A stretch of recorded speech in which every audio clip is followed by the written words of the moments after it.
3, 2, 1, comienza Slow Fashionist. Yo soy Belén Loredo y este es el podcast de la moda slow.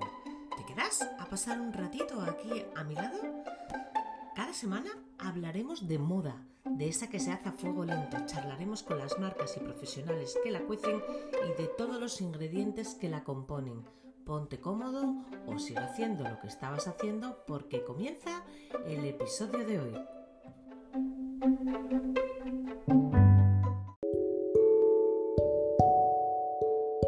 A continuación, la primera parte del podcast de hoy está dividida en dos por su longitud, así que espero que disfrutéis de Héctor Jareño.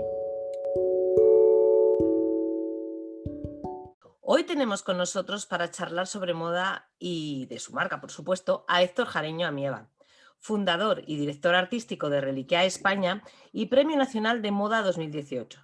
Sus diseños forman parte del armario de nuestra reina Leticia, lo que le ha facilitado un reconocimiento tanto nacional como internacional.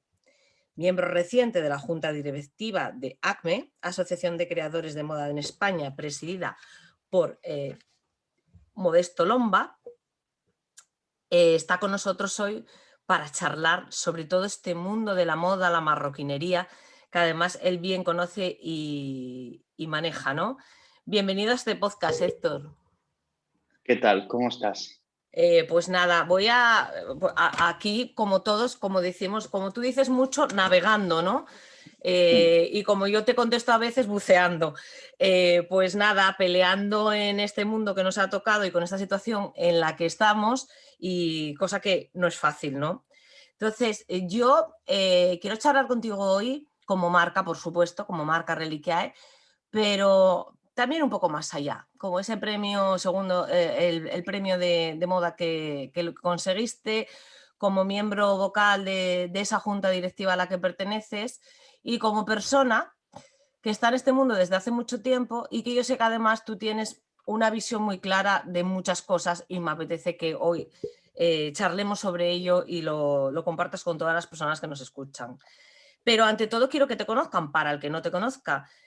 ¿Quién forma la marca, cuándo nace y cómo aparece en el panorama de la moda Reliquiae?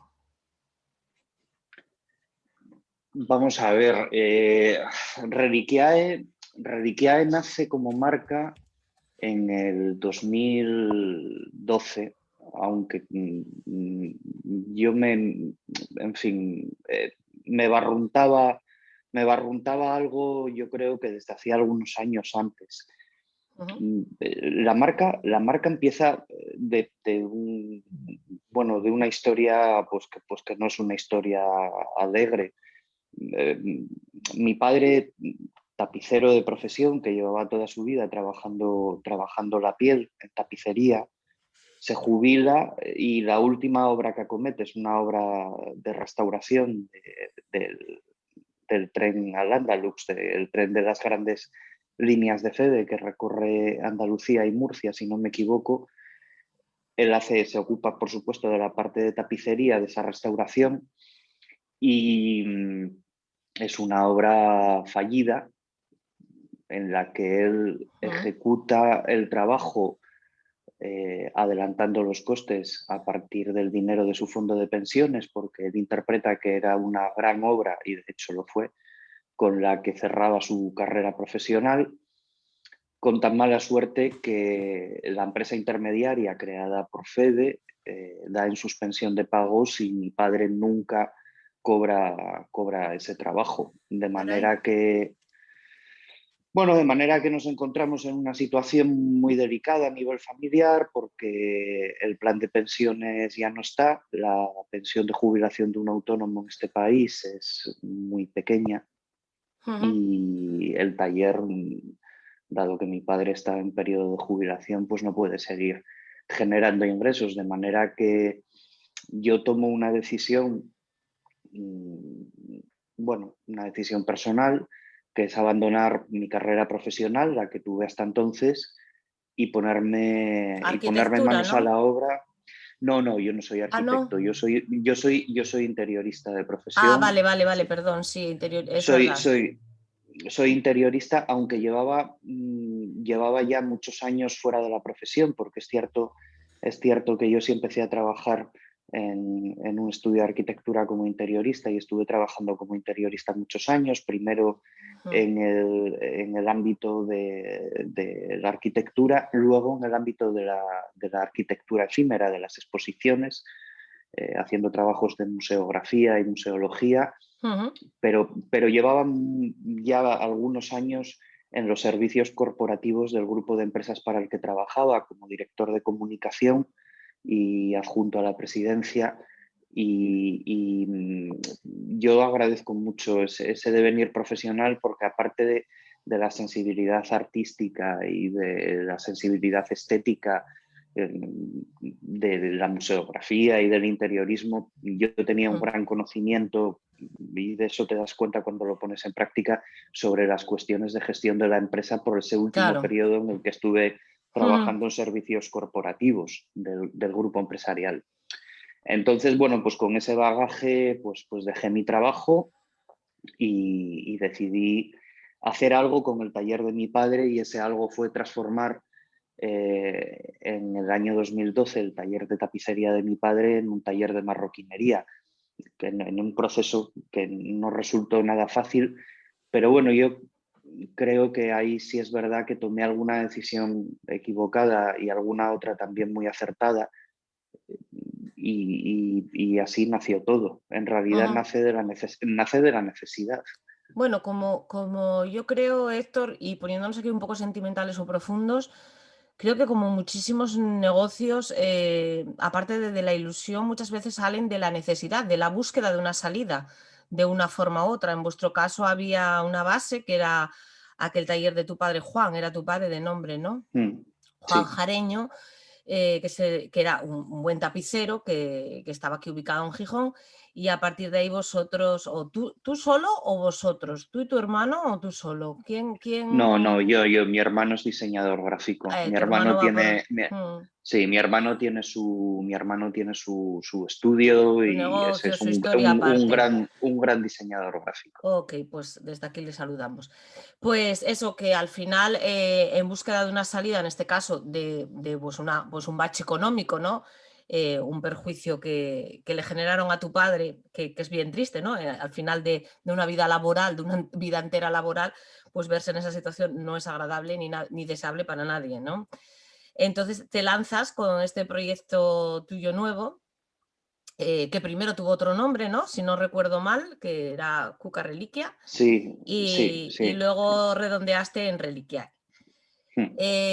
Reliquiae tiene, yo creo, un hito, un antes y un después, y corrígeme si me equivoco, porque eres tú el único licitado para hablar de tu marca, que es el que la reina Leticia se convirtiera en tu clienta, ¿no? Ese momento en el que ella...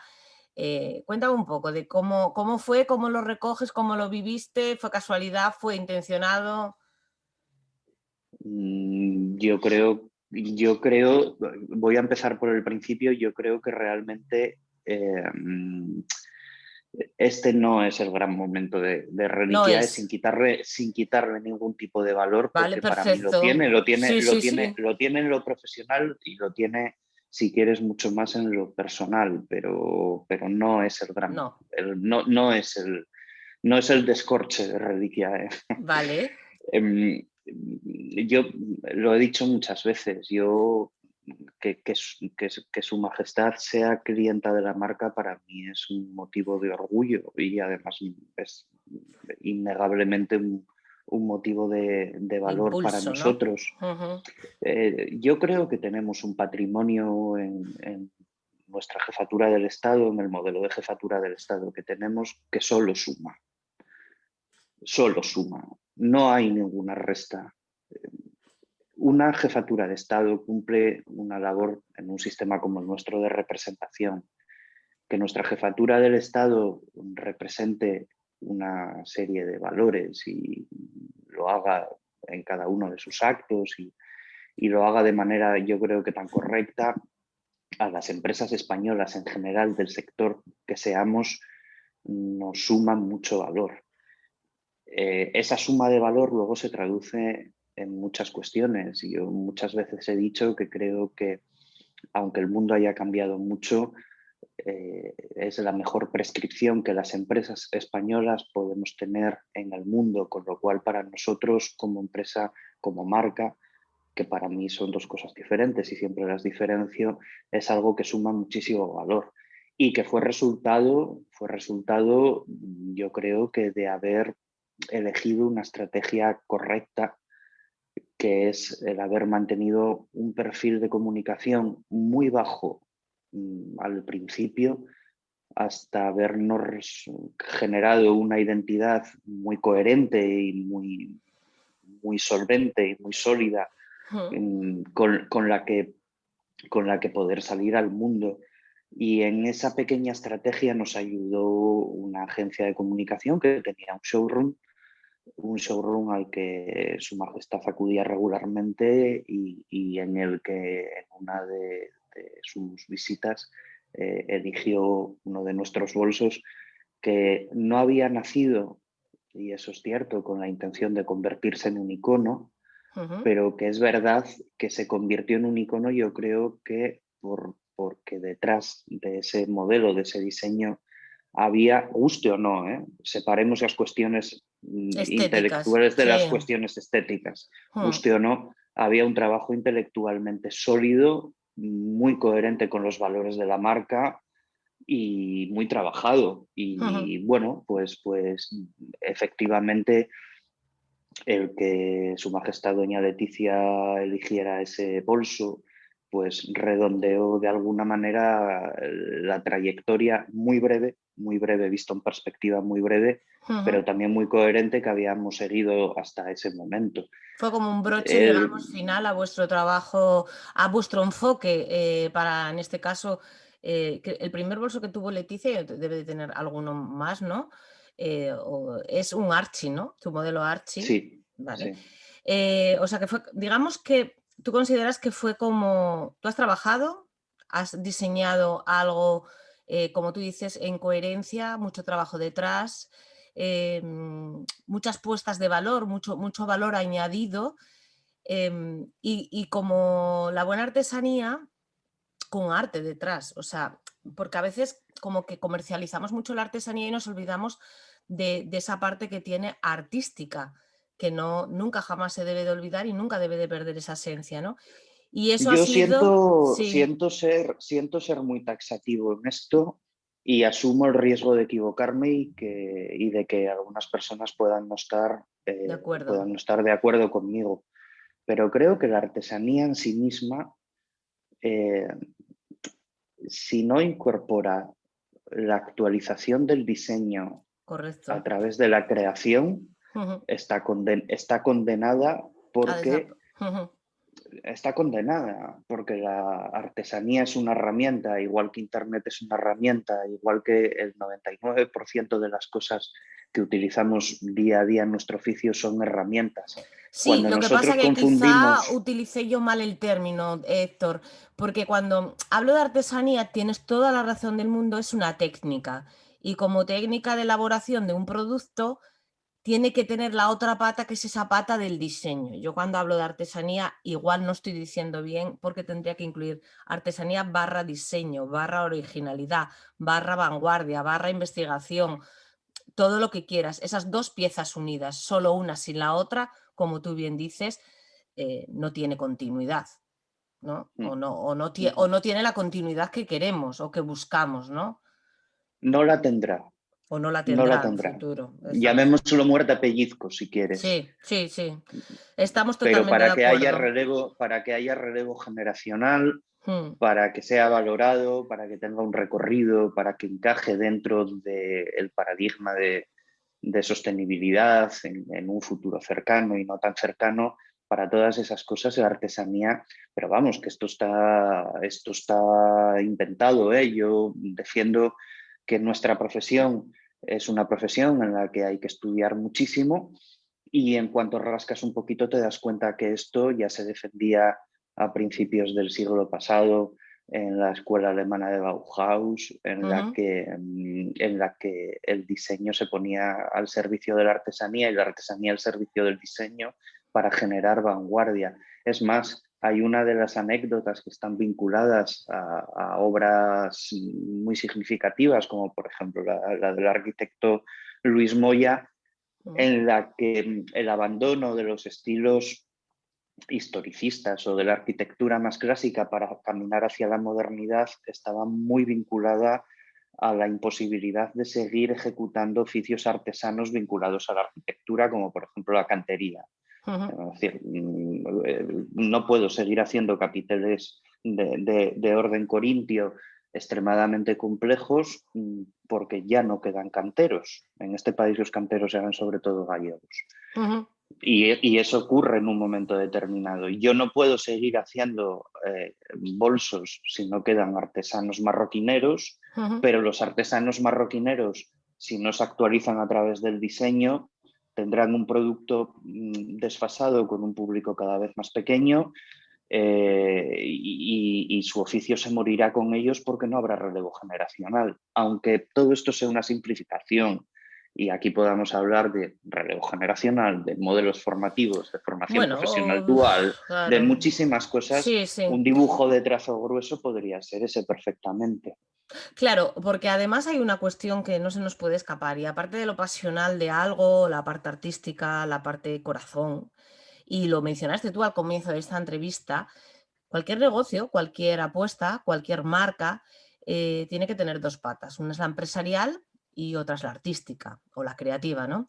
Si una de las dos patas falta, el proyecto no sale adelante. Pues en el caso de los artesanos ocurre lo mismo. Si no hay una proyección, si no hay una venta, si no hay un mercado que te deje un margen suficiente para vivir dignamente, ya no ponemos para hacerte millonario, ¿no? Pero para vivir dignamente, pues obviamente no podrás avanzar, no podrás continuar, y probablemente sea objeto de poco deseo de la continuidad, ¿no? De que nadie quiera empezar un negocio del que se va a morir de hambre, con lo cual Hay una implica... decisión todavía anterior a esa. Y es una decisión que debemos de tomar todos los que emprendemos. Debemos de pensar en algo que precede a la decisión del propio emprendimiento y al conocimiento empresarial y al desarrollo de las habilidades creativas y artesanas, que es, ¿voy a ser un autónomo o voy a ser una empresa? Y esa pregunta no se la hace, yo creo que no se la hace nadie, porque creemos que el propio crecimiento orgánico de nuestro proyecto nos llevará a A uno plantearnos u una opción otro. u otra. Bien, esto es un error de base desde mi punto de vista y yo insisto, estoy dando mi punto de vista. El contraponer la Que figura del para eso, autónomo, escucha, que para eso estás en este podcast, para dar tu punto de vista. Sí, es pues lo esencial de esta historia, que cada uno nos vaya eso, contando esto desde eso su haré. perspectiva. Pues dale, venga. Vamos a ver. En este país tenemos una costumbre muy mala, muy vinculada a nuestra manera de estar culturalmente y a nuestra manera de ser. Y es considerar que el autónomo no es un empresario y que el empresario no es un autónomo. Y esto viene normalmente, yo creo que de un sentimiento malentendido, un sentimiento muy malentendido, en el que el autónomo es considerado como uno de los nuestros, porque al final, desde un punto de vista, pues obrerista, al final es un señor que trabaja 16 horas al día para ganar lo que, con suerte, lo que gana un funcionario de grupo D. Y luego el empresario es un señor muy malo, gordo, que lleva un puro, un monóculo, un reloj de cadena y desayuna niños. Y claro, entonces todos decimos, hombre, yo me veo más como un sufrido obrero por cuenta Prefiero propia estar que en la como piel un... del autónomo, ¿no? En ese ¿eh? sentido. Claro, pero esto no es así. Esto no es así. El autónomo tiene que empezar a verse a sí mismo como un empresario y debe de entender que su vocación tiene que partir de la base del crecimiento, porque lo que tiene entre manos es una empresa y la responsabilidad de pagarse su propio salario es suya. Con lo cual, en el autónomo aplican la gran mayoría, por no decir todas, las verdades de la gran empresa solo que escaladas Sí. y dimensionadas. El error normalmente del autónomo es que, y yo soy hijo de autónomo, soy autónomo, por supuesto, y esto lo tengo estudiadísimo y lo tengo muy hablado con mi padre. El error del autónomo normalmente es que su capacidad de visión sobre su crecimiento, es decir, cuando el autónomo dice cuánto va a crecer mi proyecto, es tanto como yo pueda abarcar. Y ese es mi límite. Y esto lo ves muchas veces. Yo ayudo a personas que emprenden a emprender y la primera pregunta que les hago siempre es ¿cuál va a ser tu salario? Y normalmente te dicen, no, yo en un periodo de emprendimiento no voy a cobrar. Y yo vuelvo a hacer la pregunta, digo, de acuerdo, pero ¿cuál va a ser tu salario? Y la mayoría de las personas que emprendemos o que emprendimos no calculamos nuestro salario. Yo tardé muchos años en cobrar mi salario y he dejado de cobrar mi salario muchísimas veces porque no había dinero en caja para poder pagármelo. Pero siempre he tenido muy claro cuál es el valor mínimo de mi trabajo, lo cobre o no. Y lo que le pasa al autónomo normalmente es que cobra el último, se pone el último en la lista de cobrar. Desde una perspectiva empresarial esto no es posible. Si tus empleados y tu equipo no cobra, tu empresa no va bien y tu empresa está condenada.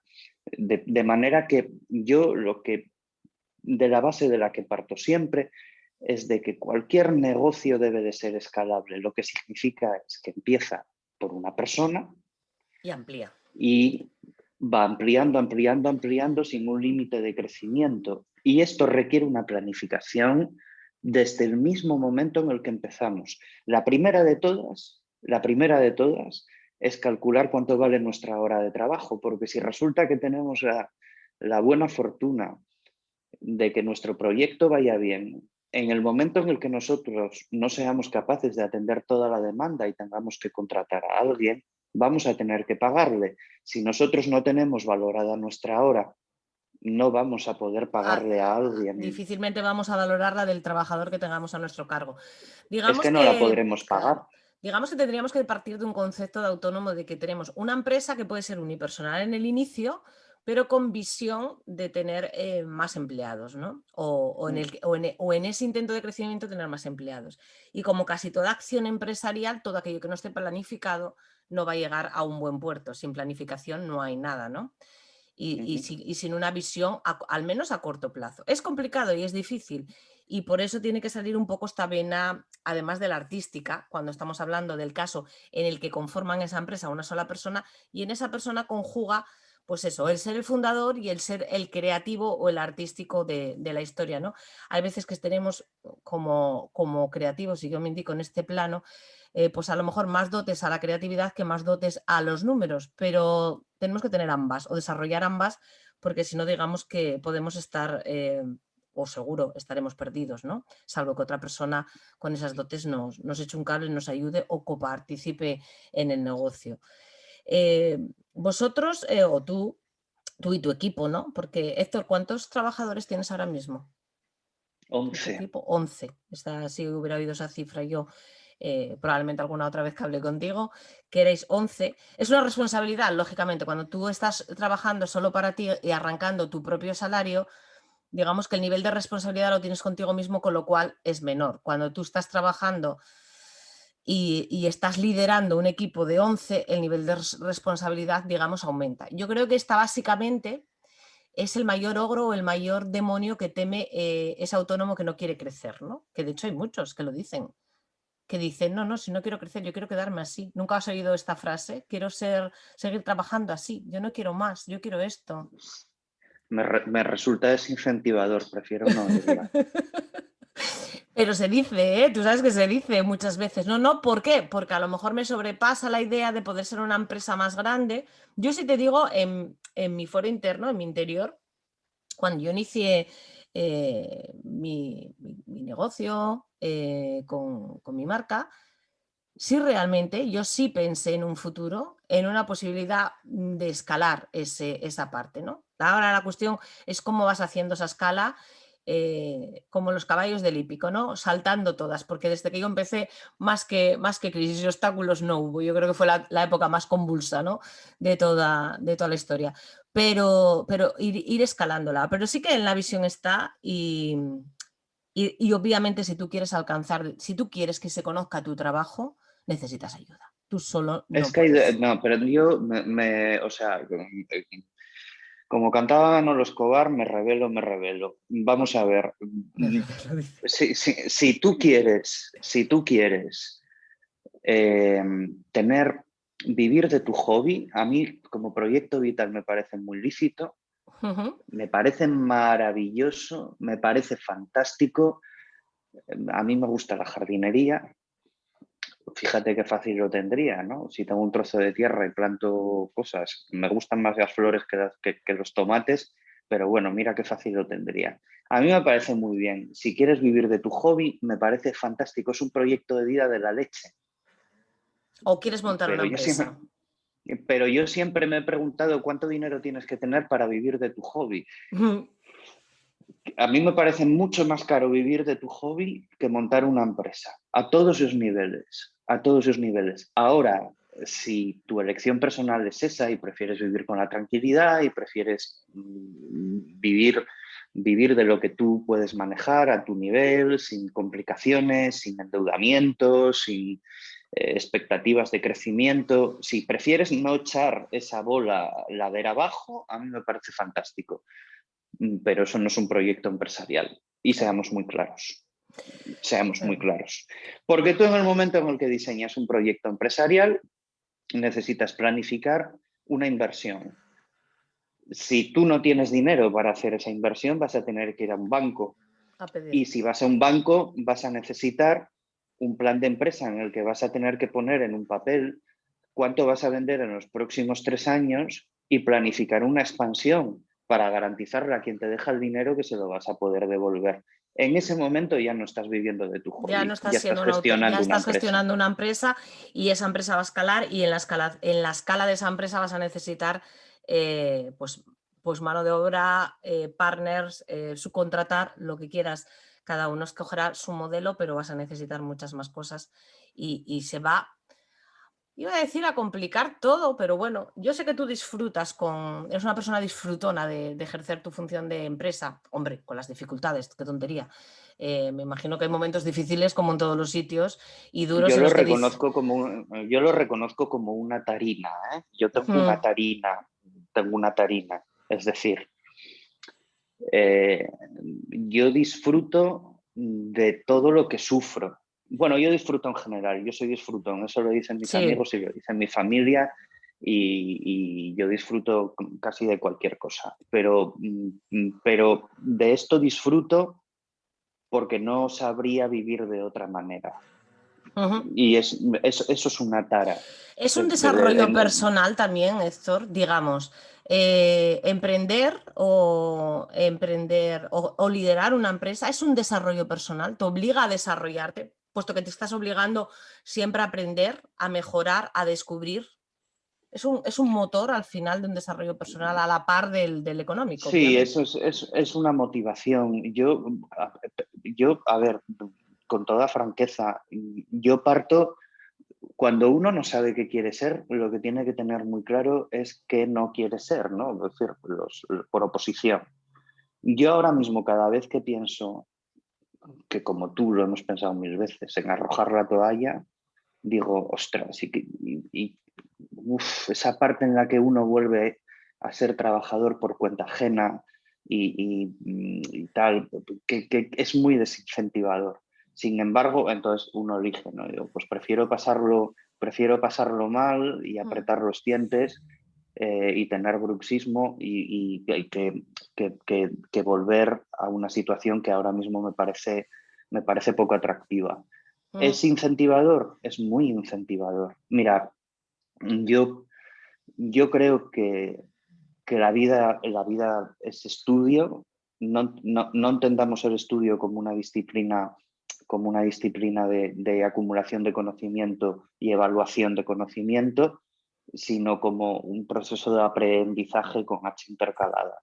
Es decir, de ir asimilando conocimientos Y a mí me encanta leer y me encanta estudiar y me encanta documentarme y yo siempre, cuando me preguntan, ¿y tú cómo desconectas? Y digo, yo realmente solo desconecto con la jardinería, de desconectar de verdad, pero por ejemplo cuando termino de trabajar en el jardín y me pongo y me siento en el sofá, inevitablemente me pongo a leer procesos de poda y de injertos y de cosas, pero esto es una manera de estar en el mundo.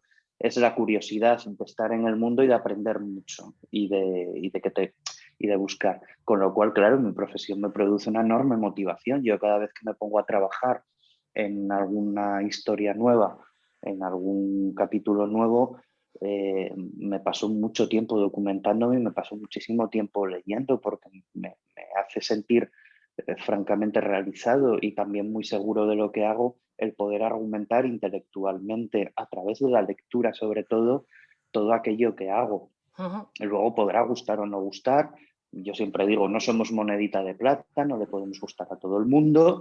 Hay quien le parecerá bien y hay a quien no le dirá absolutamente nada, pero yo lo he hecho por algo y además no solamente lo he hecho por algo, sino por algo que puedo explicar y que al cliente que yo me dirijo y para el que he construido mi marca y al que le aporto valor también Ujú. seguramente signifique algo. Ese es Claro, un proyecto, ese es un proceso motivador, es el más el motivador del más... mundo. Ujú.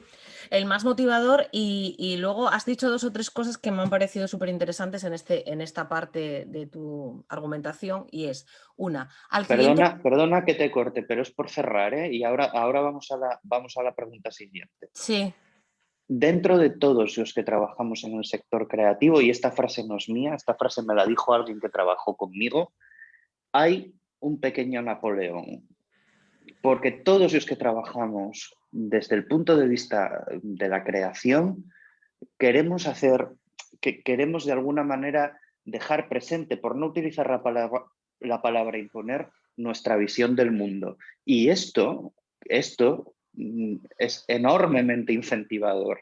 ajá, vale. Pues es un buen cierre y llevas toda la razón porque cuando alguien elabora un producto no es el producto en sí mismo, es todo un concepto, una cadena de valores, una manera de entender el mundo y a través de tu producto parece como utópico, parece como un poco, o sea, de cuento de hadas, ¿no? Pero no es nada de cuento de hadas. Realmente tú hablas con cualquier creativo de cualquier marca y te va a contar el por qué y el por qué llega aquí y el por qué tal. Y hay una evolución en todas las marcas y en todos los creativos, ¿no? Una evolución que es la propia evolución del diseñador, que es la propia evolución a partir de, pues cada uno evoluciona de una manera distinta. Héctor evoluciona con mucha lectura, mucha investigación, tratando de descubrir el porqué. Y además, que era lo que te iba a decir antes, que te da las armas para defender tu producto, pues eso, cuando lo vas a vender, cuando vas a explicar por qué tiene este valor, por qué tiene este coste y cuando vas a decir, además de sostener un bolso, en este caso, delante de tu clienta, le vas a poder explicar qué es ese bolso, que aparte de ser X, o sea, piel, no sé qué, con un cosido X, con una trazabilidad tal, que luego ahora quiero que me hables un poco de sostenibilidad, con un proceso de producción que le aporta esta calidad, tiene más, tiene que tener más, tiene que tener ese alma, ¿no? Y me imagino que toda esa, y corrígeme si me equivoco, investigación, todo ese bagaje que vas adquiriendo es el que le va a aportar el alma al Archie, bueno, a otros modelos, ¿no? Que tienes más, no solo el Archie. En mi opinión, eso no funciona realmente así, porque yo te lo pregunto, ¿por Ujú, qué tu marca no se llama Belén? ¿O por qué la mía no se llama Héctor? ujú. Y Bueno, la yo creo que respuesta a tras eso, hay a lo mejor más una estrategia ahí, cuando haces o pones el nombre a una marca, hay otros valores, ¿no? Que tienen que tenerse en cuenta a la hora de nombrar una marca, o sea, de hacer el branding de la marca, de decidir cuál va a ser el nombre de tus productos, más yo allá de la creo que ahí creatividad. hay una realidad que se enfrenta un poco a esto último que tú decías. Y es que yo no soy reliquia, ¿eh? Yo no soy Reliquiae, con Separas lo cual, a porque Reliquiae con Héctor Jareño como marca personal, ¿no? Hay una gran es que diferencia. sí, mira, hay una cuestión estratégica en coherencia con lo que hablábamos antes. Y si yo un día me pongo malo y Reliquiae resulta sigue siendo que, adelante. Ya, te entiendo.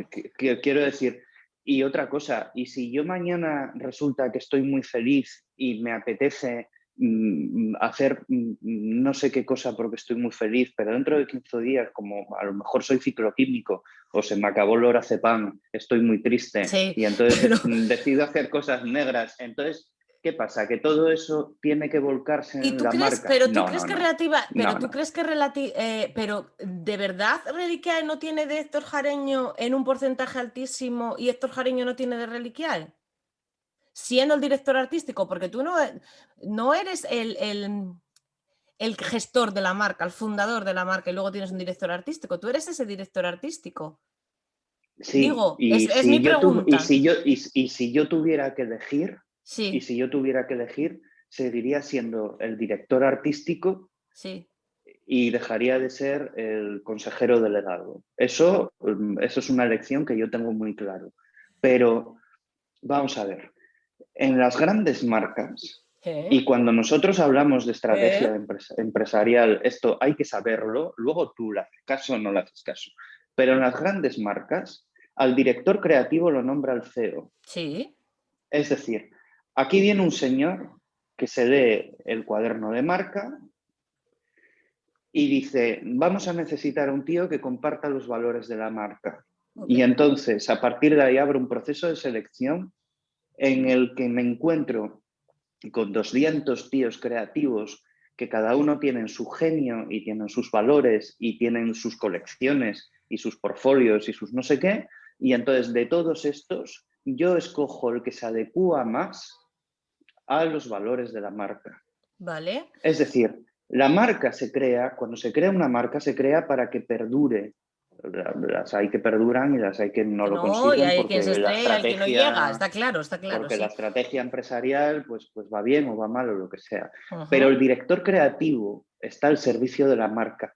Y yo muchas veces he dicho que el mayor enemigo del creativo es el ego y que a los creativos, cuando nos ponemos el sombrero de creativos, deberíamos de llevar detrás a un procurador que nos fuera diciendo, recuerda Por que eres aquí, humano, recuerda que acuérdate. eres humano, recuerda que eres humano, recuerda que eres humano, o en el caso de los que nos dedicamos al diseño en el sector de la creación bueno, de moda o de lo que sea, deberían de decirnos, no eres tú, es la marca, no eres tú, es la Está marca, claro, no está eres claro. tú, es la Vale. marca. Está claro, hay unos parámetros que la marca tiene que seguir y por mucho que te apetezca, y estoy de acuerdo contigo, y de repente ves algo que dices, ostras, qué guay, no sé, pues a mí me apetecería hacer algo de este estilo, pero no casa nada con la línea de tu marca y no tiene cabida dentro de la marca, aunque a ti, porque además, entre otras cosas, se nos suele ir bastante la pinza. Entonces se te puede decir en un momento dado, guau, pues yo haría ahora.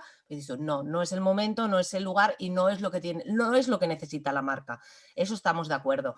Pero dentro de lo que ya hiciste, está claro que tiene tu sello. O sea, tiene que tenerlo. Si eres creativo de esa marca o director creativo de esa marca, el sello lo tiene que llevar. El tuyo o el de la marca, pero el de la marca al final lo pones tú, porque al final tú decidiste, estamos hablando de los comienzos, no estoy hablando de las grandes marcas, Chanel, Louis Vuitton, que ahí puede haber ser responsabilidad de varios y como tú bien dices, el fundador elija al director creativo, que además es el fichaje más importante de cualquier marca de moda, y luego etcétera, etcétera. No, estamos hablando de los inicios, va todo tan unido, tan entrelazado, que es difícil diferenciar, que haces muy bien en decir que hay que diferenciarlo, Héctor, porque puede que sean las bases de un futuro, pero que es difícil porque está todo muy entrelazado. Porque al final parte todo del mismo Pero cerebro. sí, sí, pero cuando sabemos cómo se hace bien, tenemos que resistir la tentación de hacerlo mal. Vale. Entonces, es muy bueno cuando uno forma equipos, ¿Mm?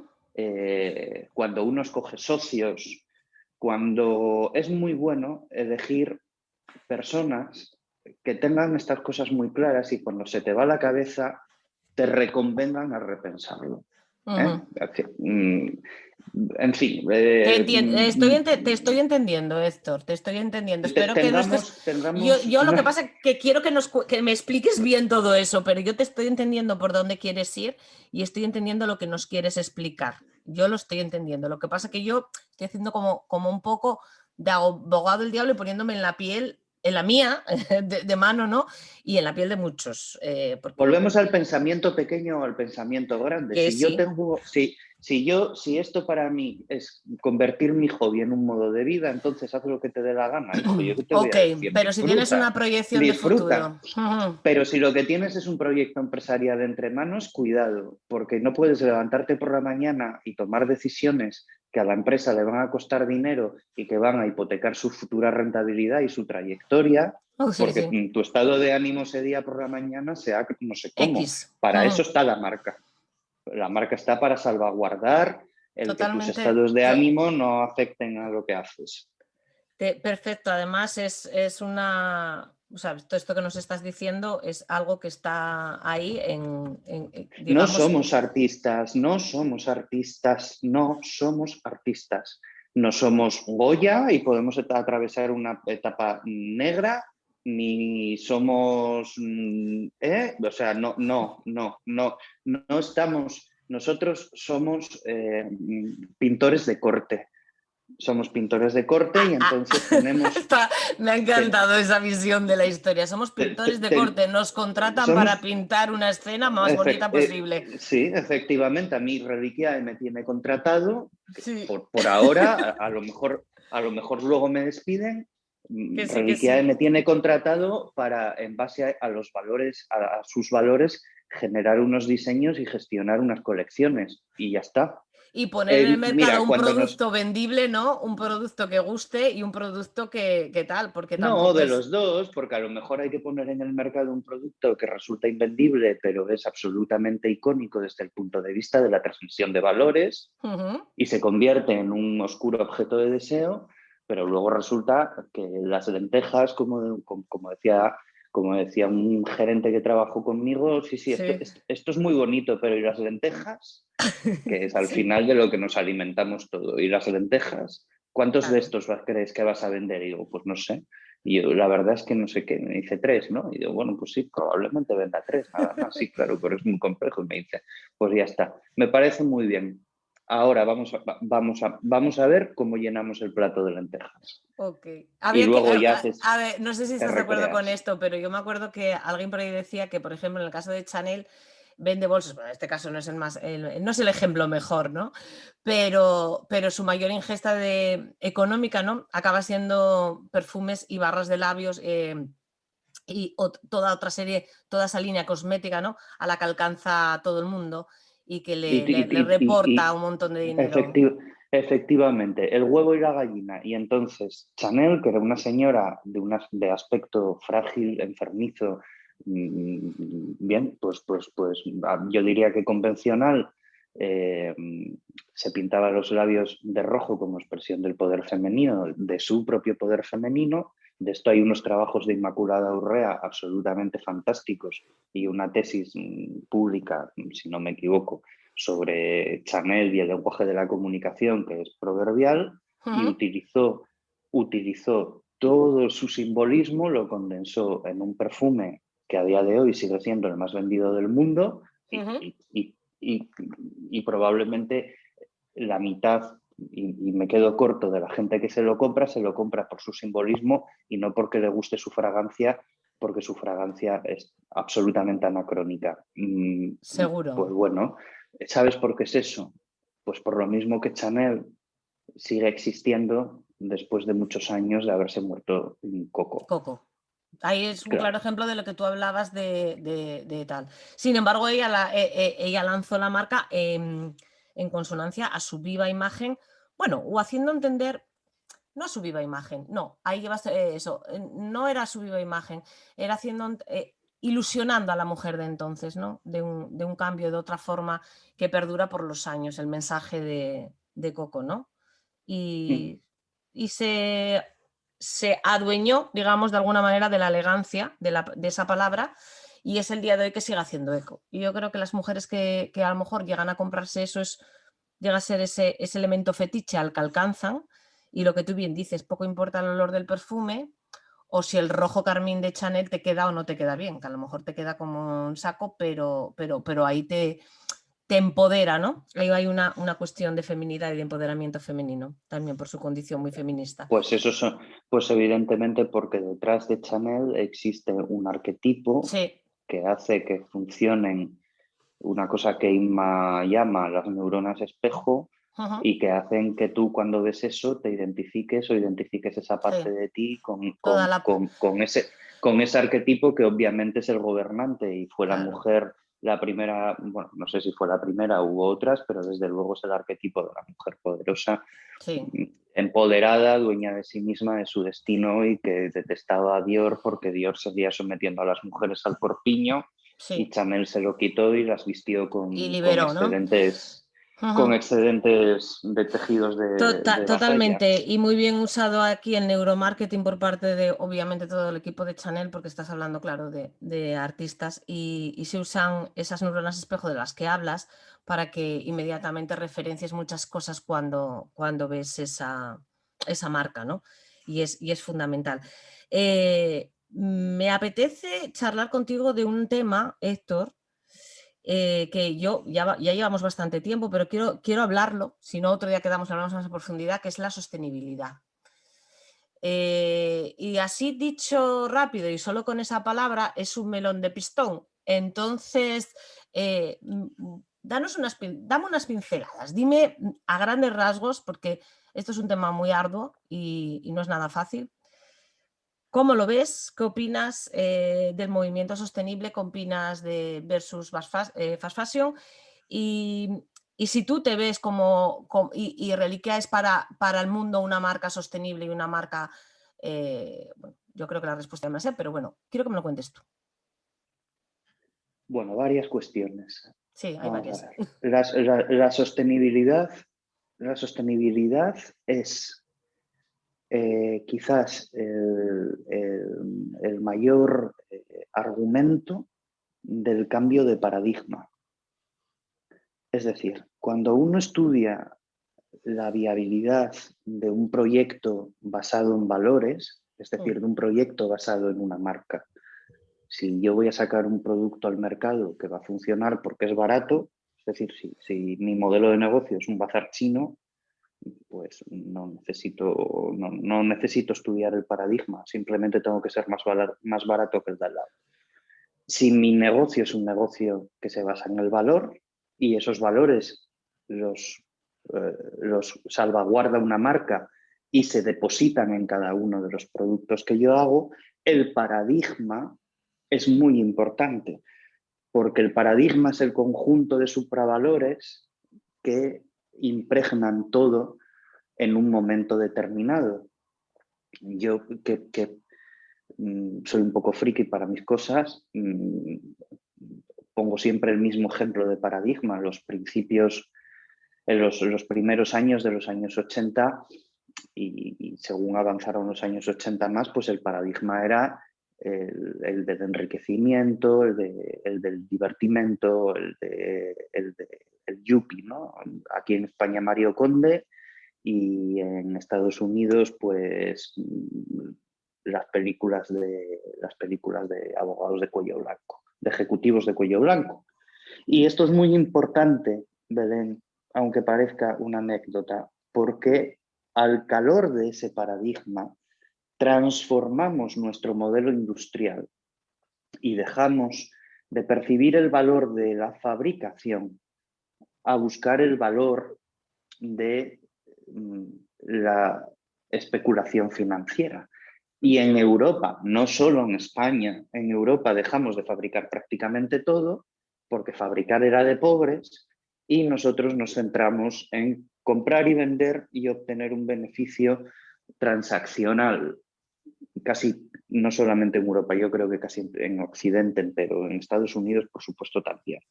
Trasladamos la producción al tercer mundo, igual que trasladamos las guerras al tercer mundo, porque que se contaminen y se mueran otros, que nosotros vivimos en la acomodada Europa y nos dedicamos a mover bienes y a ganar dinero con ello. Eso hizo que el sector primario se hiciera muy pequeño.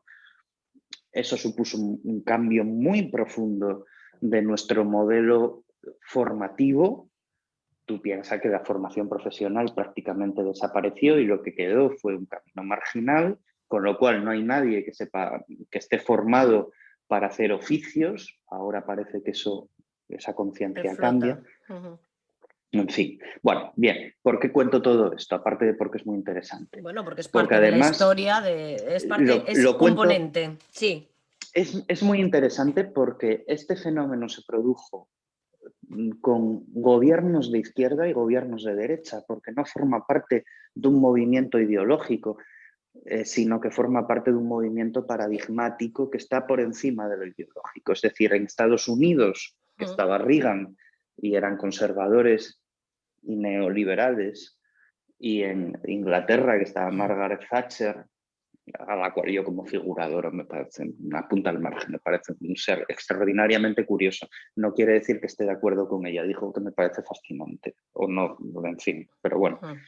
Pero en Francia estaba Mitterrand, sí, que era un socialista de izquierdas, que en los 2 primeros años del gobierno de Mitterrand Francia se metió en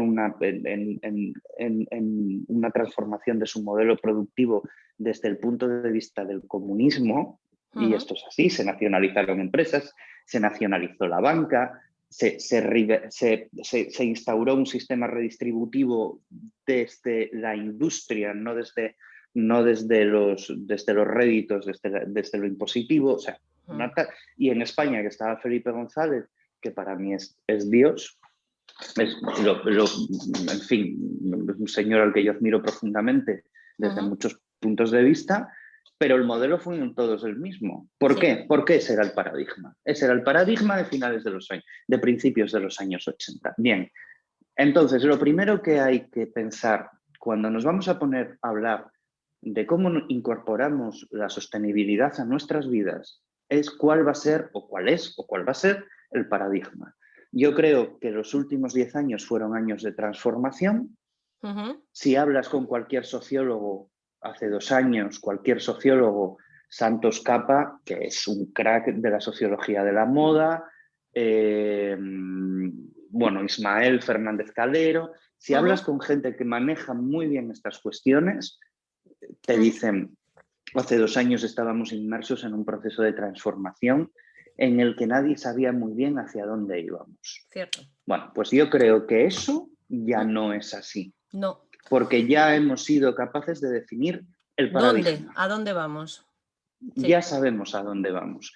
Entonces, ¿qué forma ese paradigma? Pues ese paradigma está formado, primero está inducido, los paradigmas no surgen, se inducen, está inducido y nos conduce hacia un escenario nuevo en el que los valores son valores renovados. Y la sostenibilidad es probablemente la palabra que engloba de manera más genérica y por lo tanto ambigua los nuevos valores del nuevo paradigma. Entonces la sostenibilidad significa muchas cosas. Claro. Y la primera consideración sobre la sostenibilidad es esa. El que tenga mucha ganas de saber cuál es el nuevo paradigma, bueno, pues se puede mirar los principios de la Agenda 2030 y se puede leer las conclusiones de la última cumbre de Davos, que está muy bien porque tenemos que saber de qué hablamos. Vale. Ahora, en ese nuevo paradigma... Ahí te quiero llegar. Estamos ya en ese paradigma nuevo. Estamos hablando de sostenibilidad. ¿Cómo estás viendo tú el escenario actualmente? Este escenario de sostenibilidad. Pues estamos en un periodo de introducción del paradigma. El paradigma está plenamente implantado, pero hay que ir introduciéndolo poco a poco y tiene que ir permeando a todos los estratos de nuestro día a día. De la misma manera que ahora mismo a todos nos molesta ver sobrepackaging de plástico, y ahora mismo es absolutamente normal que las bolsas de la fruta del supermercado sean biocompostables en 3 meses. Es decir, en un año hemos introducido mejoras, y esto solo acaba de empezar, Hay que cambiar el modelo energético, hay que cambiar el modelo de transporte, hay que cambiar todos esos modelos. Todo esto va a influir de una manera o de otra en el modelo de consumo, porque hay una realidad que es de la que parte todo esto, y es que sea desde el punto de vista de la izquierda, desde el punto de la derecha, desde el punto de vista de la escuela comunista o de la escuela capitalista, sea como sea, nuestro modelo económico desde el siglo XVIII está basado en la extracción de recursos no renovables, y eso se acabó. Se acabó. Eso se acabó, como dice el otro, porque se acaba el mundo y decía uno, bueno, el mundo no sé si se acaba, los que nos acabamos somos nosotros, la raza humana, porque probablemente a lo mejor el mundo vea la forma de salir adelante y de reinventarse. Pero la raza humana sí. Si acaba con nosotros, acaba con su amenaza, claro. Claro. Por eso hay virus. No, bueno, pero es así de fácil. Somos la gran amenaza del planeta, es cierto. Somos el peor virus que tiene el planeta. Es un gran reequilibrio de fuerzas, es obvio. Sí. Es obvio. Bien. Para mí la sostenibilidad no es qué consumo, sino cómo consumo.